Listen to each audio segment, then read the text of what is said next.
चलिए बच्चों, स्वागत है आप सभी का। तो बच्चा टॉप 10 गणित के सवाल लेकर आ चुका हूं जो कि आपके एग्जाम में काफी ज्यादा आपकी हेल्प करेंगे। और बच्चे ये सवाल बार बार पूछे जाते हैं, इसलिए मैं आपको बोल रहा हूं कि जो सवाल है आपको अच्छे से सीख लीजिए। ये जो टॉपिक है बच्चा मन में मतलब माइंड के अंदर पूरी तरीके से समाहित कर लीजिए, यानी कि उसको ऐसा देख के आंसर बनने लग जाए, इतनी उसकी प्रैक्टिस कर लीजिए। ये सवाल सारे सारे इंपॉर्टेंट होने वाले हैं। तो चलिए बच्चों स्टार्ट करते हैं। उससे पहले सभी से छोटी रिक्वेस्ट, वीडियो को लाइक और चैनल को सब्सक्राइब करके रखना, क्योंकि आगे भी आपको हेल्प मिलती रहेगी इस टाइप से जैसे हम पढ़ा रहे हैं आपको, तो आपको काफी ज्यादा सीखने को मिलेगा। चलिए बच्चों स्टार्ट करते हैं, पहले क्वेश्चन पे आते हैं।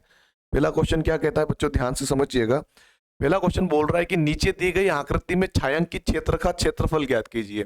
छायांकित क्षेत्र मतलब कि जो छायांकित मतलब ये काला काला पार्ट की बात कर रहा है, व्हाइट पार्ट तो दिया ही नहीं उसने, तो काले काले पार्ट पे हम फोकस करते हैं। ध्यान से देखिएगा बच्चों, इसमें आपको निकालेंगे जैसे उसने पूछा क्या है, क्षेत्रफल निकालना है। क्षेत्रफल किस किस का निकाल सकते हैं हम, अलग अलग, जैसे वर्ग हो गया, आयत हो गया, त्रिभुज हो गया, किसका भी निकालना। तो हम इसमें यहाँ पे हम देख रहे हैं इसका हम आयत का एक शेप बना सकते हैं। ये एल शेप है, जिसको मैं अगर दो भागों में बांटूंगा तो दो आयत के रूप में इसको मैं देख सकता हूँ। ठीक है, पहली कंडीशन समझ के चलना। अब मुझे एक चीज ये समझ में आ रही है बच्चों, ध्यान से समझना। अगर हम यहाँ पे अगर इसको देखें तो अगर ये 3 सेंटीमीटर है बच्चों, कितना सेंटीमीटर है, 3 सेंटीमीटर है। और नीचे है बच्चों 5 सेंटीमीटर, तो ये 3 है, तो बच्चा आगे का जो हिस्सा रहेगा ये 2 सेंटीमीटर हो जाएगा। ये बात क्लियर है आप सभी को, ये 2 सेंटीमीटर हो जाएगा। बस इतने में अपना काम हो गया। कैसे हो गया, आप ध्यान से समझना। मैं इसको दो टुकड़ों में बांट रहा हूँ। यहाँ से एक टुकड़ा मैंने ये वाला कर दिया, एक आयत मैंने दूसरा वाला ये दे दिया, ये पहला वाला दे दिया। अगर मैं इन दोनों के क्षेत्रफल निकाल के जोड़ दूं तो टोटल हमारा ऑप्शन में से एक आंसर बन के आ जाएगा। कैसे निकालेंगे, ध्यान से समझना। हमको भुजा पता चल गई है सभी की। कैसे, ये बच्चा पूरा 5 है और ये 3 और ये 2 5, ये भी पूरा बन गया। जो दूसरा वाला हिस्सा यहां से लगाकर मैं इसको एक हाईलाइट कर देता हूं, देखो इस प्रकार से, जिससे आपको थोड़ा सा ज्यादा बेहतरीन तरीके से दिख पाए। ठीक है, ये एक तो हिस्सा ये वाला हो जाएगा अपना, ये वाला हिस्सा हो जाएगा एक पूरा। ठीक है, एक ये वाला हिस्सा हो जाएगा पूरा अपना, और एक को मैं कर देता हूँ थोड़ा सा चेंज, हल्का सा। ये वाला हिस्सा अपना हो जाएगा ये वाला। ठीक है, पूरा तो मैं आपको बना के बता रहा हूँ, ये वाला हिस्सा हो जाएगा। ठीक है, ये दोनों हिस्से हमारे हो चुके हैं। अब पहले हिस्से को मैं निकाल रहा हूँ। अब पहला हिस्सा समझना, ये 3 सेंटीमीटर इधर है, 2 सेंटीमीटर ये इधर है। एक आयत है बच्चों, लंबाई गुणित चौड़ाई अगर हम करते हैं तो क्षेत्रफल निकल जाता है। आयत का क्षेत्रफल किसे कहते हैं, लंबाई गुणित चौड़ाई। तो आयत का क्षेत्रफल पहले वाले निकालेंगे, लंबाई गुणित चौड़ाई, तो लंबाई गुणित चौड़ाई कितना हो गया, 2 तिया 6 सेंटीमीटर स्क्वायर हो गया। हो गया, हो गया बच्चों। इसका हमने निकाल लिया, 6 सेंटीमीटर स्क्वायर निकल गया।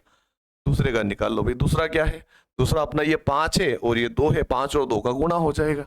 तो 5 गुणे में 2, लंबाई गुणे चौड़ाई हो जाए 5 दूनी 10 सेंटीमीटर स्क्वायर।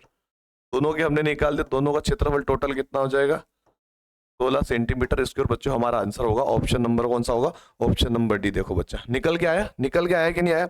बस बच्चा आप ऐसे निकाल सकते हो, कोई ज्यादा दिक्कत वाली बात नहीं है। क्षेत्रफल निकालना बहुत आसान होता है, बस थोड़ा सा डायग्राम को समझ लेना कैसे वो पूछ रहा है। कभी कभी क्या करेगा कि इसके अंदर छोटी सी गैप दे देगा, ऐसे करके मान लो हिस्सा व्हाइट कर देगा ऐसे। इसको जैसे मान लो मैं सवाल में थोड़ा सा व्हाइट कर देता हूँ यहाँ पे, मान लो ये जो हिस्सा है मैंने व्हाइट कर दिया, कौन सा कर दिया, व्हाइट कर दिया। अब मान लो सवाल में वो ऐसे भी पूछ सकता है, तो वरना बच्चों ध्यान से इसको, है ना, जैसे ये हिस्सा मैंने व्हाइट छोड़ दिया है ना, और इसका उसने नाप दे दिया कि भाई ये 1 सेंटीमीटर है, ये 1 है ऐसे, तो अब इसको हटाना पड़ेगा, माइनस करना पड़ेगा, तो ऐसे वो पूछ सकता है ना। तो लॉजिक आपको समझना पड़ेगा कि सवाल में वो कैसे अपने साथ खेलना चाह रहा है, वो हमारी कितनी सोच को समझना चाह रहा है, वो कितना हमसे काबिलियत चाह रहा है कि नवोदय विद्यालय में ऐसे बच्चे चाहिए, तो उस टाइप से अंदर घुसाएगा चीजें। तो ठीक है, आपको वो समझना पड़ेगा, है ना। तो ऐसे सवाल पूछे जा सकते हैं, इसलिए आपको माइंड में रखना है, कॉन्सेप्ट हर एक चीज का क्लियर होना चाहिए। चलिए आगे बढ़ते बच्चों, आगे बढ़ते हैं। पहले क्वेश्चन दूसरे क्वेश्चन पे आते हैं हमारे। दूसरा क्वेश्चन क्या कह रहा है बच्चा, संख्या 7086 स्टार बना हुआ है, 549 से विभाजित, तो स्टार के स्थान पर क्या आएगा, जो तारांकित जो बना रखा है ना इसके स्थान पर क्या आएगा। तो बच्चा 9 का विभाज्यता का नियम आपको आना चाहिए। सिंपल सा नियम है, क्या नियम है 9 का, कि जोड़ने पे अगर वो 9 से डिवाइड हो जाए तो वो पूरी संख्या 9 से विभाजित हो जाती है। सभी को पता है, नियम सबने पढ़े हुए हैं, तो इनको जोड़ के देख लो। इसको छोड़ दो अभी, तारांकित स्थान को, बाद में यहाँ पे क्या नंबर आएगा वो हमको देखना पड़ेगा। तो जोड़ के देखो, 7 और 7 14 और 1 15, 7 और 8 15, 15 और 6 21, 21 और 5 26, 26 और 4 30। अच्छा कितना हो गया, 30 हो गया। अब ये बताओ 30 को मैं 3 और 0 को भी जोड़ दूं, क्योंकि दो संख्या की एक संख्या बना लेते हैं। 3 और 0 कितना हो जाएगा, 3 और 0 तो 3 ही होता है। अब ये बताओ 3 के अंदर में कौन सी संख्या ऐसी यहाँ पे रखूं या फिर इसमें जोड़ दूं सीधे कि ये 9 बन जाए। तो सिंपल सी बात है, 6 को रख देंगे तो हमारा आंसर हो जाएगा option number 6, option number A. Option number A जो 6 है हमारा आंसर हो जाएगा, यानी यहाँ पे क्या आएगा, स्टार की जगह पे क्या आ जाएगा, 6 आ जाएगा। अब सबको जोड़ो, देखो 7 और 8 15, 15 और 6 21, 21 और 6 27, 27 और 5 32, 32 और 4 36। अब ये बताओ 36 और 3 को जोड़ोगे तो 9 बनेगा और 9 के पहाड़े से कटेगा। जोड़ने पर 9 से कटना चाहिए, 9 चौक 36 सीधे भी मान लो, 9 के पहाड़ा तो सबको आता है। 9 चौक 36 अगर कट रहा तो पूरी संख्या कट जाएगी, क्योंकि यहाँ पे हमने रख दिया 6 को। बाकी आप कोई सा भी ऑप्शन रख दो यहाँ पे नहीं कटेगा, वो ऐसी संख्या ही नहीं बना पाएगा, है ना। तो समझ में आएगा सभी को, 9 का नियम ऐसे, 3 का नियम, 5 का नियम, 8 का नियम, 10 का नियम, 12 का नियम, ऐसे आपको पता होना चाहिए। कोई सा भी नियम आ सकता है, बस यहाँ पे संख्या चेंज होगी, यहाँ पे स्टार चेंज होगा, क्या संख्या रखनी है वो आपको समझना पड़ेगा। ऐसे सवाल पूछा जाता है, और ये जो सवाल है अभी बीच में नहीं आया था, अब आ सकता है, ध्यान रखिएगा अब आ सकता है। चलिए आगे बढ़ते हैं। अगला सवाल देखिए बच्चों, बोर्ड मास का मतलब सवाल है, तो ये हर साल घुसता है भाई साहब, तो ये आपको माइंड में रख लेना है, समझ लेना है, कॉन्सेप्ट क्लियर कर लेना है। वरना ये सवाल आ गया आपको पता है लेकिन बनाना नहीं आता तो फिर तो गलत होना ही होना है। इसलिए बनाना सीख जाओ, बोर्ड मास फंसता ही फंसता है। हर 2 साल में 3 साल में 2 बार तो आ ही जाता है, एक आधे साल नहीं आया बात अलग हो जाए, लेकिन हर साल ये सवाल पूछा जाता है। चलिए समझ लेते हैं इसको, ध्यान से देखिएगा। 77 भागी 7 गुणे में 5 प्लस में 3 का 8 भागे 4 माइनस 28 भागे 7 माइनस 6 का क्वेश्चन मार्क दिया गया। कैसे निकालेंगे, देखो बच्चा आपको नियम पता होना चाहिए। पहले तो मैं क्वेश्चन लिख देता हूँ, क्वेश्चन वापिस रिपीट करता हूँ, और आपको ये पता होना चाहिए बच्चों इसको निकालते कैसे हैं, है ना। ये ध्यान रखिएगा, आप सभी को बोर्ड मास का नियम पता होना चाहिए। जैसे इसमें का आ रहा है, भाग आ रहा है, माइनस भी आ रहा है, गुणा भी आ रहा है, भागित भी आ रहा है, भाई क्या करें तो क्या करें। इसमें ब्रैकेट नहीं है केवल, तो सबसे पहले का होगा, इसके अंदर ब्रैकेट नहीं है। ब्रैकेट का बात का जो नियम होता है बच्चों, बोर्ड मास का नाम याद रख लेना, बोर्ड मास, ठीक है बच्चों। बिफोर ब्रैकेट, चाहे कोई से भी ब्रैकेट आ जाए, है ना, इसको सबसे छोटा ब्रैकेट, इसको सबसे बड़ा ब्रैकेट, और ये बीच का ब्रैकेट मंजिला होता है। सबसे पहले इसको सोल्व करते हैं, फिर इसको सोल्व करते हैं, फिर इसको सोल्व करते हैं, है ना। पहले ये ब्रैकेट आएगा, फिर इस ब्रैकेट से हम इस वाले इसमें चले जाएंगे, फिर इस वाले से इसमें आ जाते हैं। इसका मतलब होता है ओ का मतलब होता है ऑफ, ऑफ को हिंदी में बोलेंगे का, है ना। का मतलब होता है गुणे का निशान करके सोल्यूशन करना। D for divide, M for multiply, और प्लस और माइनस, इन दोनों में ऊपर नीचे हो जाए तो चलेगा, बाकी सब सीक्वेंस में होना चाहिए। अब हमारे पास आपको ये देखने को मिल रहा है कि हमारे पास तो ब्रैकेट नहीं है पर का है, तो ब्रैकेट वाला नहीं करेंगे तो क्या करेंगे, पहले सॉल्यूशन का को करेंगे, पहले किसको सॉल्यूशन करेंगे, का को करेंगे, तो भाई कर लो का को सॉल्यूशन, बाकी को ऐसा कैसा रख दो, बाकी को छेड़ना भी नहीं है। 8 का गुणा 3 में हो जाएगा, 8 क्या कितना हो जाएगा 24, भागित का भागित 4 का 4, 28 का 28, भागित का भागित 7 माइनस 6। ठीक है, अब बच्चों जहां जहां भाग हो रहा है वहां पे भाग कर दो। देखो यहाँ पे भाग हो रहा है, 7 का भाग 77 में देंगे तो 11 7 77 गुणे का 5 4 8 4 7 8 6 चौक 24, 6 चौक 24 बच्चा 6 आ जाएगा। इन दोनों का भाग, देखो इन दोनों का मैंने भाग किया, पहले 11 है, इनको ऐसा कैसा लिखा 5 को, फिर इन दोनों भाग किया बच्चा तो 6 आया। माइनस का, क्योंकि एक संख्या माइनस की एक संख्या प्लस के तो माइनस में आएगा, प्लस और माइनस माइनस ही होता है हमेशा। 7 चौक 28, 4 बार में गया और माइनस का 6। अब देखो बच्चा गुणा आ गया, गुणा कर लो, भाग हो गया हमारा, गुणा कर लो, 11 5 हो जाएगा 55, प्लस का 6 माइनस का 4 माइनस का 6, है ना। तो बच्चा प्लस के 6 से माइनस के 6 खत्म हो गए, जो 55 में से 4 गया तो 51 हमारा हो जाएगा आंसर। 51 हमारा हो जाएगा बच्चों आंसर, ऑप्शन नंबर ए वाला। देखो तो ये आपको आना चाहिए बच्चों, पूरा ऐसे ही कीजिएगा, आप जल्दबाजी करके गलती मत कीजिएगा। और एक चीज को ध्यान रखिएगा, जब भी हम कैलकुलेशन करें, जोड़ घटाव गुणा भाग, आराम से कीजिए। जल्दबाजी में गलती करते हैं और फिर से दोबारा करना पड़ता है तो समय ज्यादा खराब हो जाता है उसमें। आराम से करो, श्योरिटी के साथ, आपको कंफर्मेशन के साथ पता चल जाए हमारा आंसर ये है, तो आपको अंदर डाउट क्रिएट नहीं होगा कि डबल करके देखूं क्या, नहीं। तो आराम से करना, जल्दबाजी मत करना, ठीक है। ये हमारा आंसर हो जाएगा, वो समय कम पड़ेगा नहीं, ध्यान रखना। अच्छा खासा समय देते हैं नवोदय विद्यालय में, क्योंकि आपको सभी को पता है कि गणित में ही टाइम लगता है, बाकी चीजें सरल होती है।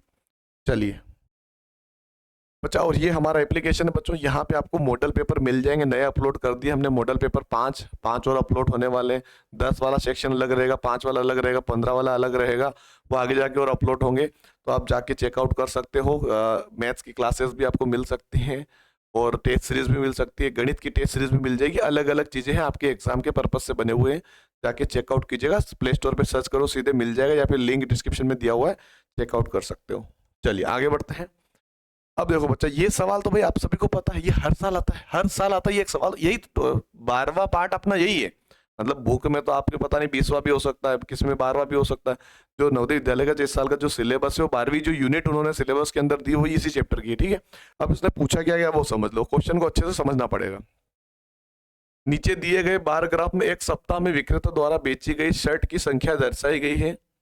यदि शुरुआत में उसके पास 250 शर्ट है तो एक सप्ताह के बाद उसके पास कितनी शर्ट होगी, हफ्ता के बाद, है ना, एक हफ्ता के बाद जो दर्शाएगी यहाँ पे ना, एक हफ्ता संडे के दिन यहाँ पे बात नहीं हुई है, सोमवार से सैटरडे है ना, शनिवार तक यहाँ पे बोला गया है। तो देखो बच्चा सिंपल से बात है, सोमवार के दिन 15 बेची, इधर देखो बेची हुई संख्या है ना, बिक्री हुए कमीजों की संख्या यानी शर्ट की संख्या, ठीक है। तो मंडे ट्यूसडे, तो मंडे को 15 है ना, मंगलवार को 10, बुधवार को 20, 35, 50, 60, ये टोटल बेच दी। अब शुरू में मेरे पास कितनी थी, 250 थी, तो बेची सबको जोड़ लो, 60 और 50 110 है ना, 60 और 50 110, 120, 140, 140 और 150 155, 155 और 35 हो जाएगा 190। तो 190 हम क्या करेंगे, माइनस कर देंगे, इसमें से कितना बचेगा बच्चों, 60 बचेगा। कितना बचेगा बच्चों, 60 बचेगा, हमारा आंसर हो जाएगा ऑप्शन नंबर बी। कितनी बची हफ्ता के बाद बच्चा, 60 शर्ट्स अभी भी बची है। क्लियर हो गया इतनी सी बात। ये सवाल बहुत ही लॉजिक, मतलब आपको बस समझना पड़ेगा, ये डायग्राम आपको समझना पड़ता है और कुछ भी नहीं है, और ये सरल ही आता है। जिस ये सवाल सरल है ना, ऐसे ही आएगा, टफ भी आएगा तो इतना नहीं आएगा कि आप बना नहीं सकते हो। जो थोड़ा बहुत भी अगर इंटेलिजेंट होगा, जो सवालों को सीख सकता है, समझ सकता है, वो सवाल इसका बना देगा, कोई जल्दबाजी ना करेगा तो बना देगा। चलिए बच्चों अगला सवाल देखिए। हाँ, ये चैप्टर पहले से अपना संख्या संख्या पद्धति, स्थानीय मान, जाति मान, अंकों को जोड़ना, कम ज्यादा करना, 5 अंकों की संख्या बनानी, है ना, इस टाइप के क्वेश्चन बच्चा पूछे जाते हैं, हर साल पूछे गए तो आपको बना जाएंगे, तो प्रैक्टिस हो जाती है सभी की। पहला पार्ट तो सबसे सरल ही होता है, वो तो बना लेते हैं बच्चे। चलो इसको देख लेते हैं। संख्या 9 7 0 3 2 4 6 में 7 4 और 3 के स्थानीय मानों का योग बताइए। कितने स्थानीय मान बताने, 7 के, 4 के और 3 के स्थानीय मान हमको बताने। तो भाई 7 के पीछे कितनी संख्या आएगी, ठीक है, कितनी संख्या 7 है, ये सबसे बड़ा नंबर ये है, तो 1 2 3 4 5 जीरो लगा दो, 1 2 3 4 और ये 5 जीरो लग गई। फिर कौन है अपने पास, 4 है, नहीं 4 नहीं, पहले 3 को लेंगे क्योंकि 3 पहले आ रहा। 3 के पीछे कितनी संख्या है, 1 2 3 जीरो है, तो 3 के पीछे कितने जीरो लग जाएंगे, 3 जीरो लग जाएंगे, ठीक है, पीछे बराबर होना चाहिए। अब 4 को ले लो, 4 के पीछे एक संख्या तो 1 जीरो लग जाएगा, तो हमने लगा दिया 1 जीरो। इनको क्या करना है, जोड़ना है, जोड़ दो, 0 4 0 3 0 7, 70 30 40, 70 30 40, 70 30 40 बच्चों, ऑप्शन नंबर पहला देखो बच्चा, ऑप्शन नंबर पहला हमारा क्या हो जाएगा, यहाँ पे सही आंसर हो जाएगा। और कुछ भी नहीं करना है बच्चों, ऐसे सवालों में क्या करना, देख लो, सिंपल सादे सवाल है, बनने चाहिए ऐसे सवाल, गलती करके मत आ जाना। चलिए बच्चा अगला सवाल, समतुल्य वाले सवाल बच्चों सरल कीजिए, लघुत्तम रूप में लिखिए, न्यूनतम रूप में लिखिए, लघु रूप में लिखिए, एक ही मतलब होता है ना, क्या बोला, समतुल्य। समतुल्य मतलब क्या होगा, इसके बराबर तुलना करनी, मतलब सरल कीजिए वाला अलग हो गया, थोड़ा सा भिन्न वाला हो जाता वो। ये समतुल्य बोला गया था, समझ लो समतुल्य यानी इसके बराबर कौन सी है, तुलना करनी है अपने को, समान तुलना वाला सवाल है। तो 13 के बटे में 25 लिखा गया है, ठीक है बच्चों। तो आपको क्या करना है, भाग ही तो देना है, तो दे दो भाई 25 में 113 में, 13 में देना है ना, तो भागने की दशमलव इधर उधर लग जाएगा शून्य, 25 चौक 100, 25 पंजे 125, 25 पंजे हो जाएगा 125, माइनस करने पर 5 बचेगा, भाग न जाने की शून्य, 25 दूनी 50, कितने बार में चला गया बच्चों अपना ये 0.52 बच्चा। ऑप्शन नंबर बी देखो बच्चा, ऑप्शन नंबर बी जो रहेगा हमारा सही आंसर हो जाएगा। क्लियर इतनी सी बात, क्लियर इतनी सी बात बच्चों। ये समान तुलना वाला, समतुल्य अलग हो, मतलब वो सरलीकरण अलग हो गया है ना, ये अलग है, ठीक है। दशमलव समतुल्य यानी दशमलव के समान तुलना करनी है, इसका आंसर बताना है बस, और कुछ भी नहीं करना होता है। चलिए अगला सवाल बच्चों, एक आयत बगीचे की परिधि, एक आयताकार बगीचे की परिधि, परिधि मतलब क्या होगा बच्चों, परिधि यानी परिमिति, परिमिति यानी परिमाप, परिमाप यानी चारों भुजाएं आपस की जोड़ लो, या फिर एक बाउंड्री समझ लो, बाढ़ समझ लो, कुछ भी समझ लो, इसको बोलते हैं परिधि। जैसे बोर्ड है, बोर्ड की चारों तरफ की जो बाउंड्री है ये परिधि हो जाती है ना, ये आयत आकार का ही है। तो 354 मीटर है, परिधि कितनी है यहाँ पे मैं लिख देता हूँ, परिधि यानी परिमाप होता है ना, जो लिखा हो लिख देता हूँ, पर उसके नाम अलग अलग होते हैं। परिधि होती है 354, कितने मीटर, मीटर में सेंटीमीटर में दे रखा बच्चा, तो ये मीटर में हमने लिखा दिया, ठीक है। तो उसने बोला कि इसकी जो चौड़ाई है, जो चौड़ाई है बच्चों, चौड़ाई यानी ब्रिथ की बात करें कितनी है बच्चों, वो है 62 मीटर है, कितनी है 62 मीटर है।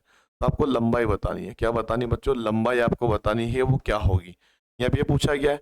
अब बच्चों एक चीज आप समझ में आनी चाहिए आप सभी को कि भाई ये होता क्या है, समझना ध्यान से। अगर मैंने एक आयत बना दिया, समझना बच्चों ध्यान से, ये आयत है अपना, क्लियर है इतने से बात, ये अपना क्या है, आयत है, ठीक है। अब आयत में उसने बोल दिया कि जो उसकी जो लंबाई है वो हमको नहीं पता है, चौड़ाई हमको पता। अब ये आपको ये पता है कि परिमाप क्या होता है, सभी भुजाओं को जोड़ने पर हमारा 354 बनेगा, ये बात क्लियर है। अब उसने बोला कि भाई चौड़ाई 62 है, तो भाई 62 अगर इधर है तो इधर की भी तो बराबर, आयत की आमने सामने की भुजाएं बराबर होती है, चौड़ाई इधर की 62 है और इधर की भी 62 है। ठीक है, तो ये दोनों मिलाकर कितना बन गया अपना, चौड़ाई आपको पता चल गया 62 मीटर, ये 62 मीटर, ये टोटल हो गया ये 124 मीटर। यानी ये दोनों 124 तो हमारे यूज कर लिए, इसमें से 124 तो हमारी चौड़ाई होगी, यानी कि हम इसमें से माइनस कर देते, 354 में से 124 तो हमारा चौड़ाई का हो गया, माइनस कर दो, 0 3 और 2 बचेगा, 230 बच रहा बच्चों यहाँ पे। अब 230 है बच्चों, ये लंबाई का हिस्सा है, तो दोनों तरफ बराबर बांट दो, तो इसको आधा कर दो, फिर 2 से भाग कर दो। 230 का आधा कितना होता है बच्चों, 115 हो जाएगा। कितना हो जाए, 115 हो जाए, तो 115 यहाँ पर भी, 115 यहाँ पर भी, तो बच्चा हमारा आंसर क्या होगा, 115। लंबाई क्या होगी, 115। अब सभी को जोड़ के देख लो, 115 115 230, और 230 और 162 162 62 62 124, दोनों को जोड़ेंगे तो 354 वापस बन जाएगा। तो ये हो गया हमारा आंसर, 115 हमारा क्या रहेगा, लंबाई हो जाएगी। ठीक है, चलिए बच्चों आगे बढ़ते हैं, अगला क्वेश्चन देखिएगा। 5 सहित 9/20 का दशमलव समतुल्य क्या होगा। देखो बच्चा, आपको ये चीज तो क्लियर है कि 5 तो आगे आएगा ही आएगा। देखो 5 यहाँ पे, 5 यहाँ पे, 5 यहाँ पे, 5 यहाँ पे, क्योंकि ये पूरी इसको पूर्ण संख्या बोलती है, दशमलव संख्या है। तो 9/20 को बस सोल्यूशन कर लो और कुछ भी नहीं करना है। ये सवाल बहुत बार पूछा गया है, अधिकतर ऐसे पूछा जाता था, 12 सहित 1/5 ऐसे कुछ पूछे गए ना सवाल। ये 12 सहित 1/5 1/6 ऐसे वाला 1-2 बार तो सेम रिपीट हो गया था। चलो इसमें क्या करें, भाग यानी कि दशमलव यहाँ पे लग जाएगा 0, 20 चौक होगा बच्चों हमारा 80, घटाएंगे तो 10 बचेगा, शून्य हो जाएगा, 20 पंजे हो जाएगा 100, यानी पॉइंट के बाद अच्छा आएगा 45, 4-5 आएगा पॉइंट के बाद। देखो बच्चा 5 के बाद पॉइंट 4-5 आ जाएगा, हमारा आंसर ऑप्शन नंबर ए बिल्कुल हमारा सही आंसर यहाँ पे हो जाएगा। ठीक है बच्चों, क्लियर है, इतनी सी बात क्लियर है। चलिए आगे बढ़ते हैं, अगले क्वेश्चन पे आते हैं। अगला क्वेश्चन देखिएगा, 90 का अभाज्य गुणनखंड। बच्चा अभाज्य गुणनखंड वाला पूछा जाता है, 90 की जगह हो सकता है कि 150 दे दे, 1000 दे दे, 1500 दे दे, कुछ भी आ जाए। 90 के साथ अभाज्य गुणनखंड, तो अभाज्य गुणनखंड मतलब ये अपने को ये विधि होती है अभाज्य गुणनखंड विधि की। 2 से सबसे पहले करेंगे तो 2 चौक 8, एक इधर गया 10 हो गया, 2 पंजे 10, अब 2 से जाएगा नहीं, 3 से कर लो, 15 तिया 45, फिर 3 से जाएगा, 3 पंजे 15, फिर 5 जाएगा, 5 एकम क्या है अपने पास, 2, 2 गुणे में 2 गुणे 2 2 कहाँ है, रिपीट होने, 2 गुणे में 3 गुणे में 3 गुणे में 5, अगर ये ऑप्शन में तो हमारा सही आंसर है। ये क्या ऑप्शन में है, क्या बिल्कुल है बच्चों, ऑप्शन नंबर डी। देखो क्यों भाई उसने ऐसा क्यों लिखा, देखो 2 तो अपने पास एक ही है, घात 1 लिखो या मत लिखो, 3 अपने पास कितने हैं, 2 है, 5 कितने अपने पास 1 है, तो बच्चे इसको ऐसा भी लिख सकते हैं, या फिर इसको ऐसा भी लिख देते तो भी अपना सही होता। ठीक है बच्चों, और ऐसा भी लिखा आता तो भी अपना सही होता। देख लो कौन सा ऑप्शन बन रहा है, ऑप्शन नंबर जो डी है वही हमारा सही आंसर है। हो गया बच्चा, ये बात क्लियर है, आपको ये चीजें पता होनी चाहिए, ये चीजें आपको पता होनी ही चाहिए। चलिए बच्चों आगे बढ़ते हैं, अगला क्वेश्चन है बच्चा ये वाला, देखिए अब इसको आप होमवर्क में कीजिएगा। एक सवाल तो आपको होमवर्क करना ही करना है, आपको भिन्न बतानी है कि सबसे बड़ी भिन्न कौन सी है। ठीक है, सभी में और पीछे 29 29 29 29 आ रहा है, यानी कि जो सबसे बड़ा नंबर होगा ऊपर साइड वही हमारा आंसर होता है। याद रखना आरोही अवरोही में भी छोटी बड़ी भिन्न पता होनी चाहिए अपने को, ये चीजें आपको काम आती है। ठीक है, ये आपको समझना पड़ेगा, इसका मुझे आंसर कमेंट करना। ये लास्ट क्वेश्चन है, क्वेश्चन नंबर 10 है ना, ये 10वां ही क्वेश्चन है अपना। ठीक है, क्वेश्चन नंबर 10 है आखिरी वाला, ये आपको करके बताना, ये भिन्न वाले सवाल पूछे जाते हैं। और बच्चों आप अगर हमसे ऑफलाइन क्लासेस लेना चाहते हो जो कि मध्य प्रदेश के रतलाम जिले के अंदर आपको मिलने वाला है, तो अब इस नंबर पे कांटेक्ट कीजिए। जो बच्चा अभी 4th में पढ़ रहा है वो 5th में आ जाएगा, जो बच्चा 3rd में पढ़ रहा है वो 4th में आ जाएगा। इन दोनों क्लास के लिए हम यहाँ पे क्लासेस दे रहे हैं जो कि हॉस्टल सुविधा के साथ में है, जहाँ पर ज़्यादा बेटर आपको रिजल्ट देखने को मिलेगा बच्चों का। क्योंकि ऑनलाइन में बच्चा यही होता है ना, आप सभी अगर माता पिता देख रहे हैं, अगर आप बच्चे देख रहे हैं जो बच्चा 4th में, अगर आप आ सकते हो इधर, क्योंकि आपको आना है और इधर ही रहना है, फिर वापस एग्जाम देके जाना है। बीच में 1-2 जैसे राखी हो गई या दिवाली हो गई तो छुट्टी मिल सकती है, बाकी तो हर दिन आपकी पढ़ाई चलने वाली है, तो ज़्यादा बेटर रिजल्ट देखने को मिलेगा। एक कोशिश आपकी तरफ से पूरी करनी पड़ेगी, पैसे को मत देखिएगा, मैं मैटर करेगा आपको कितना अच्छा सीखने को मिल रहा है। ठीक है, जो कि बेटर से बेहतरीन बच्चा बनाने की प्रयास है, मतलब अच्छे से बहुत अच्छा उसको बनाएंगे और बहुत ही अच्छा सिखाने वाले हैं हम उसको। ठीक है बच्चों, अगर आप माता पिता देख रहे हो तो ट्राई कीजिएगा और कॉन्टेक्ट कीजिएगा, और जुड़िएगा और सीट को बुकिंग जरूर करवा लीजिएगा, क्योंकि समय बहुत जल्द निकल जाता है और बच्चे को सीखना बहुत ज़्यादा होता है। ठीक है, तो जुड़िएगा अवश्य, और वीडियो को पसंद आए तो लाइक और चैनल को सब्सक्राइब जरूर कीजिएगा। बहुत बहुत धन्यवाद, शुक्रिया।